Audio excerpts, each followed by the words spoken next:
चाषींकर संख्या पंजीकृत होता चाषींकर संख्या होती आपंकर 51,51,54,000 यही हिताधिकारी को आम विगत दिन मानक पाखापाखि 3,000 कोटी टंका दे सारू अर्थात 2,991 कोटी अधिक टंकार सहायता राशि प्रदान करा जायछि एवं जो थे कि 3,236 जन विशेष भावे जो अनुन्नत जनजाति गोष्ठी मु कहूली पीवीटीजी चाषी आ सहित जोटा मानवर कृषि मंत्री कहते उपमुख्यमंत्री जे 31,695 जन सहरांचल चाषी सहर भितर रोचते चांकर भी चाष जमी अच्छी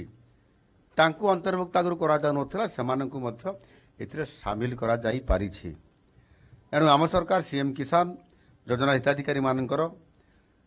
पिला मानकु मध्य आमे सहाय्य करिया पई जो कृषि विद्यानिधि योजना सरकारी बेसरकारी एवं प्रमुख प्रतिष्ठान गुड़िक जो अच्छी राज्य भितर हो बा राज्य बाहर हो से डाक्तरी हो इंजीनियरिंग हो कृषि हो आनुषंगिक नर्सिंग हो डिप्लोमा हो आईटीआई हो जे भाव में वृत्तिगत और वैषयिक